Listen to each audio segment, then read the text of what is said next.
Voici un passage du livre du ciel où Pilate interroge Jésus et lui demande « Tu es donc roi? Où est ton royaume ?» Il est daté du 5 juillet 1923. Et Jésus répond « J'ai voulu lui donner une autre leçon sublime en disant « Oui, je suis roi ». Par cette réponse, j'ai voulu lui dire « Sais-tu ce qu'est mon royaume? Ce sont mes souffrances, mon sang et mes vertus. Mon royaume n'est pas en dehors de moi, mais en moi. Ce que l'on possède en dehors de soi ne peut être ni un vrai royaume, ni un véritable empire, parce que ce qui est à l'extérieur de l'homme peut être perdu ou usurpé, et il sera forcé de le laisser. Tandis que ce qui est à l'intérieur de l'homme ne peut être enlevé, sa possession est éternelle. Les caractéristiques de mon royaume sont les blessures, la couronne d'épines et la croix.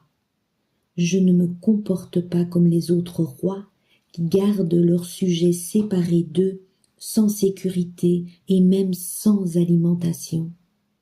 J'appelle mes gens à vivre dans mes plaies, fortifiés par mes souffrances, désaltérés par mon sang et nourris de ma chair. C'est cela régner véritablement, tandis que les autres royautés sont des royautés d'esclavage, de danger et de mort. Dans mon royaume, il y a une vie véritable. Que de profonds mystères se cachent dans mes paroles.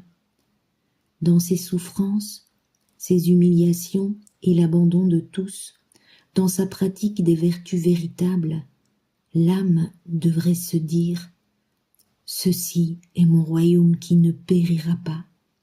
Personne ne peut me l'enlever ni y toucher. Il est éternel et divin, semblable à celui de mon doux Jésus. Mes souffrances le fortifient. Personne ne peut me combattre à cause de la forteresse dans laquelle je me trouve. » Il s'agit là d'un royaume de paix auquel tous mes fils devraient aspirer, nous dit Jésus. Alors pour compléter cet extrait, je vous propose un passage de Maria Valtorta du tome 9. C'est Jésus qui parle et il dit « Pilate rentre au prétoire et m'appelle près de lui et il m'interroge. Il avait déjà entendu parler de moi. Parmi ces centurions, il y en avait certains qui répétaient mon nom avec un amour reconnaissant, avec les larmes aux yeux et le sourire au cœur, et parlaient de moi comme d'un bienfaiteur. Le dimanche précédent, attiré par les cris de la foule, il s'était avancé sur la route et avait vu passer sur une jeune ânesse un homme désarmé qui bénissait, entouré d'enfants et de femmes. Il avait compris qu'il ne pouvait y avoir dans cet homme un danger pour homme. Et il veut donc savoir si je suis roi.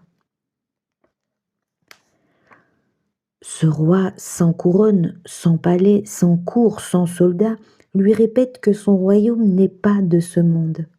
C'est si vrai qu'aucun ministre et aucune troupe ne se lève pour défendre son roi et l'arracher à ses ennemis.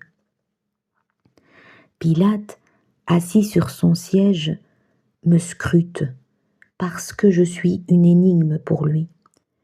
S'il débarrassait son âme des soucis humains, de l'orgueil de sa charge, de l'erreur du paganisme, il comprendrait tout de suite qui je suis.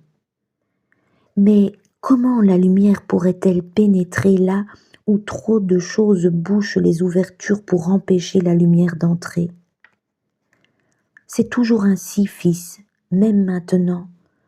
Comment Dieu et sa lumière pourraient-ils entrer là où il n'y a plus de place pour eux et où les portes et les fenêtres sont barricadées et défendues par l'orgueil, l'humanité, par le vice, par l'usure, par tant de gardiens au service de Satan contre Dieu.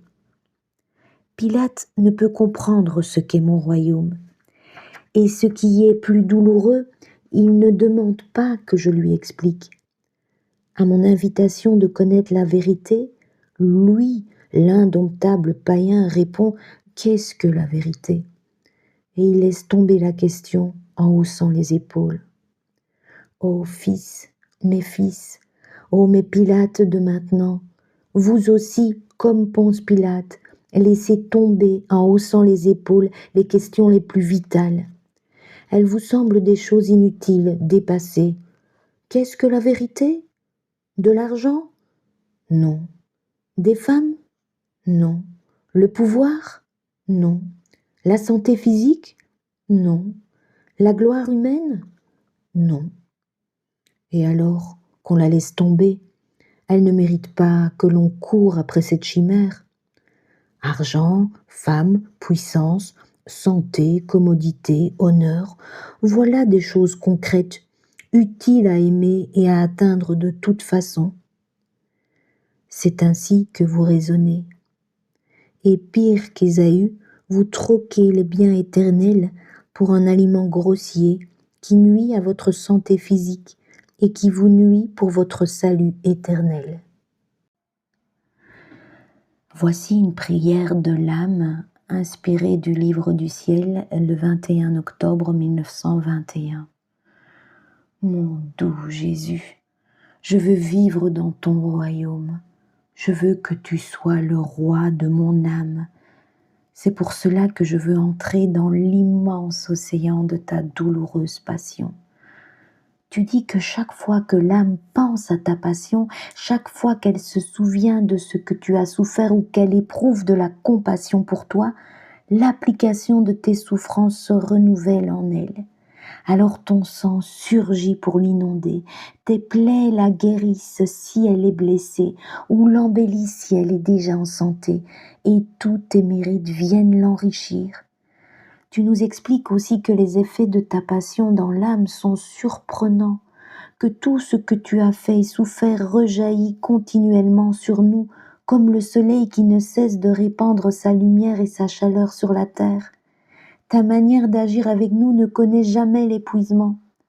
Tu nous apprends qu'une seule chose est nécessaire, que l'âme le désire. Aussi souvent qu'elle le désire, elle reçoit les fruits de ta vie. Si elle se souvient de ta passion 20, 100 ou 1000 fois, autant de fois, elle en goûte les effets. Ô mon Jésus, je veux faire de ta passion mon trésor et répandre ses bienfaits sur toutes les âmes. Je te supplie que personne n'oublie ta passion, afin que tes souffrances, tes plaies et ton sang deviennent une force pour soutenir la faiblesse, une lumière pour rendre la vue aux aveugles, une parole pour délier les langues des muets, une voix pour ouvrir les oreilles des sourds, un chemin pour guider ceux qui chancellent, une vie pour ressusciter ceux qui sont morts. Tous les remèdes dont l'humanité a tant besoin se trouvent dans ta vie et dans ta passion.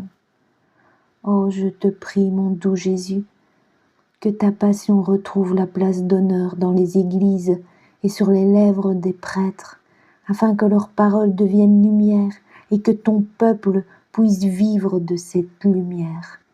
Amen. Fiat.